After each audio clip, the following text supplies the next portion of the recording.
So I thought I would do one more last update on the aquaponics. Yeah, so I feel like this is going to be the last update because I really am not a fan of aquaponics. Hydroponics, good.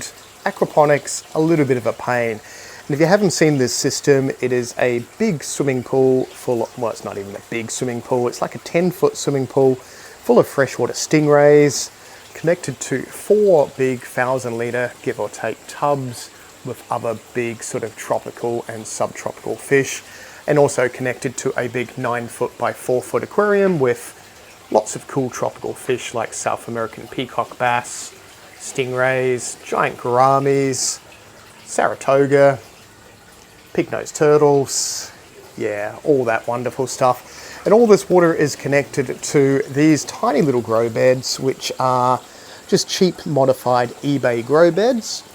And I have random assorted plants like spinach and bits and pieces. Obviously this is the subtropics and this is summer, so it is ridiculously hot. This is at night now and we're 33 degrees or something Celsius, so what's that, 82 Fahrenheit or something like that, give or take a few Fahrenheits to give you an idea. So things like lettuce and easy to grow stuff is just going to melt this time of year, and that is one of my lettuce there, which is apparently a heat tolerant lettuce. It's pretty screwed up. I do have lights, and these are high powered LEDs underneath. And since I've lowered this light, because if you watched any of my other videos, I think the light was too far up. Since I've lowered it, they've gone a lot better and a lot bushier. And they're starting to look like spinach. They were elongated to start with, which kind of screwed them up a little bit, but they're starting to get bushier. So they're not too bad. Some of them are just a total fail. This has obviously gone to seed. I have no idea what that is. It's got enough roots on the bottom. Tiny little pots, but the way that this system is working is the water's getting pumped from one of these tubs, going through and then just trickling back into one of the main tubs. And obviously these tubs are all connected to that. I have decent filtration, like that's a $4,000 filter, which has got pressurized K1 media. All the chemical waste from the fish gets converted to NH3. Well, the NH3 gets converted to NO2 and then NO3. And it's the NO3 that's supposed to be feeding the plants. But I've got a lot of issues with, yeah, nutrients. They need more nutrients. This system here, yeah, they are very spindly and very sad. I think my seeds weren't great to start with, to be honest, because a few of the seeds I planted in the garden did not work either. These are, or were, cucumbers. And yeah, they're sparse and mingy. Obviously I've got a light as well, but they do get a lot of morning sun before it starts to heat up too much. But yeah, even the ones in the pots have drooped, and that usually looks like mites, but it's not mites. So, don't know, some other issue. But I don't think these are really going to take off because they're very small for the age. I think they're like 4 weeks old. They should be thicker, healthier looking. They look crap. And exactly the same system, same water, pumping through and then back in.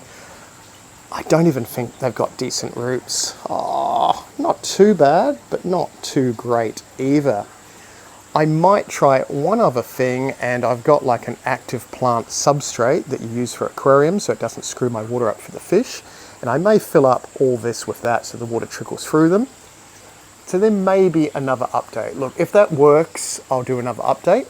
If it doesn't work, we're back to hydroponics because, yeah, it's a little bit pointless. Look how sad that leaf is. So, yeah, a bit of a shame, but, you know, as I said in the last few videos, I'm not convinced that any of these work. And yeah, a lot of food goes into these systems, so they're fed kilos of food a day, as well as pellets and stuff like that. Obviously, they are pet fish. Stingrays from South America, they are super, super venomous. So they got the little spikes at the back of their tails. As long as you don't get spiked, you're fine. But that is sort of where we are with this system. What I do plan on doing though, is over here before we go into complete darkness, I've started a new system for hydroponics. And I'm going to use the old Beto buckets that I had success with undercover around the other side. I've got bigger piping. I think this is 32mm pipe. So I still have to drill holes for the Beto buckets and then have that recessed under here. And I'm using this old steel stand that I can put a roof on it so that I don't get a ton of rainwater go into my Beto buckets, because I got these off eBay and they don't have any lids, which is a bit of a pain. And these are just filled with perlite. I'm going to have the water trickle through these, through the actual pipe, which is the overflow, and then I'm just going to have a tub with hydroponic solution. And yeah, hydroponics I found works a lot better than the aquaponics because you can pinpoint the pH super easy. Like that system there, I think the pH is about 6.4 because of our South American and stingrays. You even want it lower for certain vegetables and plants, where this one, if I want the pH at 6, I can have the pH at 6. If I want it at 5.5, I can have the pH at 5.5, and I don't have to worry about fish suffering and stuff like that, because I want to look after my fish, obviously. They're not food fish or anything like that, which most people sort of don't give a crap about, I guess. No offense if you give a crap about your food fish and your aquaponics, but you can't have a happy pH for your fish and a happy pH for your plants, if that makes sense. So at least with hydroponics, I can pinpoint the pH, I can add enough nutrients that certain amount for certain types of plants, and yeah, a lot easier. But I think in the next video, I'll have all this set up. Yeah, I just need to pretty much screw in the top of this so when it rains it doesn't dilute my hydroponic medium, well, solution. And yeah, I just need to, probably going to use a solar pump I think on this as well, because I've got a big solar pump from around the other side, and just let the water trickle through. And if you haven't seen these Beto buckets, oh, this one's heavy as because it's got water in the bottom. They are recessed. Let me grab it and move it around the other side, because then you'll actually be able to see it. Ooh. Why is that so heavy? Okay, they're recessed and they have a little pipe there. So the water will fill up here. So when your water drips through, goes through the medium, fills up, and then goes through an overflow. And then that overflow will go into holes in the poly pipe, and that'll go back into the main tub or whatever you want. And then you just have a pump in the tub, pumping the water back up, and it just drips through. And the good thing with this method is if it turns off, or you have it on a solar pump, so it's only on the daytime, off at night, you still have water down here that the roots can get to and that. So it's a good system, easy system. Yeah, the only thing easier is just the buckets with your hydroponic solution, and you don't touch it at all, and just the plant absorbs it, and as the roots grow, more oxygen for the roots. So this is a good, easy way of doing it. I don't know what I'm going to actually have in this system. I'm thinking tomatoes, because we've got a love-hate relationship with tomatoes. Yeah, they grow super well and then mites get them. Then they grow super well, then mites get them. And this here is technically in my fish room, which you cannot see because it's dark at the moment. We're just on twilight. So there's not really many mites here because there's lots of fish.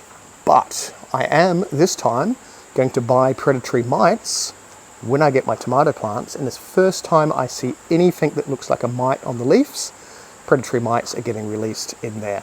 Well, I'm going to release the predatory mites anyway, because then at least they're going to have a good head start.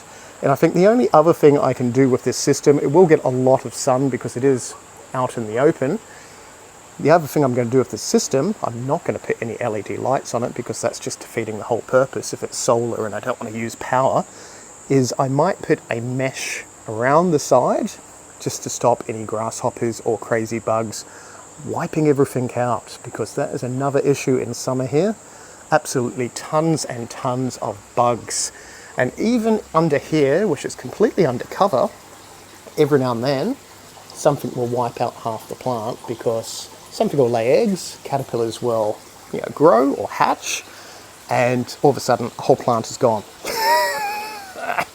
But that's the fun of gardening, isn't it? So yeah, looking at this, it doesn't look that bad for plants that you don't touch. I know, okay, it does look kind of bad, but anyway, it is better than I thought it would be.